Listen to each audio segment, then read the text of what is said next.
Bonjour, nous sommes le mercredi 25 juillet et je vous propose la situation des cultures de cette semaine. Cette semaine, je vous propose de faire un point sur le pois d'hiver et sur les analyses de sol. En ce qui concerne le pois d'hiver, les récoltes ont eu lieu début juillet et les rendements sont autour de 50 quintaux, 60 pour les meilleures parcelles. La Chambre d'agriculture de l'Aisne avait mis en place un essai variété qui a été semé le 1er décembre, récolté le 2 juillet et il était sur un sol limon-sableux.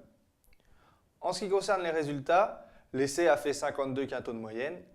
Les meilleures variétés de l'essai sont Frozen et Furious avec 58 et 56 quintaux.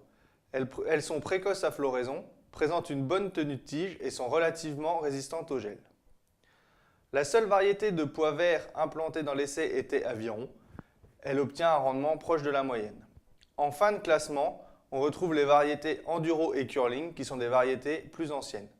Donc on voit que le progrès génétique a lieu en pois d'hiver. Je vous propose maintenant de faire un point sur l'itinéraire technique du pois d'hiver. Le pois ne supporte pas les problèmes de structure, donc il faut semer sur un sol bien ressuyé. Ensuite, pour éviter tout risque de geler, il ne faut pas le semer trop tôt. Il ne faut pas le semer trop tard non plus puisque le pois obtient sa meilleure résistance au gel entre 1 et 5 feuilles. Donc pour notre région, les meilleurs créneaux de semis sont du 25 octobre au 1er décembre. On va semer à une profondeur de 3 à 4 cm en limon et 4 à 5 en sol plus léger. En ce qui concerne les densités de semis, on sera autour de 80 g m² en limon, 90 en sol caillouteux et 115 dans les sols de craie. Je vous propose maintenant de faire un point sur les analyses de sol. En effet, maintenant que les moissons sont bien avancées, l'été est une bonne période pour réaliser les prélèvements. Pour que l'analyse de sol soit fiable et interprétable, plusieurs éléments sont à prendre en compte.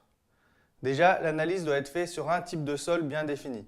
En effet, si pour une parcelle hétérogène on mélange plusieurs types de sol, ça correspondra à une parcelle qui n'existe pas.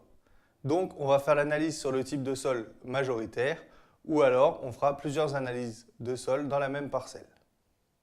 Ensuite, il faut réaliser les prélèvements avant les apports de matière organique ou de fertilisants minéraux. Le prélèvement doit être réalisé à une profondeur entre 0 et 20 cm.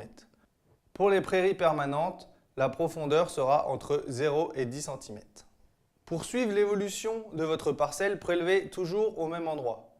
En effet, pour suivre l'évolution de la fertilité chimique, une analyse de sol tous les 5 ans peut être intéressante, surtout dans les rotations avec des cultures exigeantes comme la betterave, les pommes de terre ou les légumes.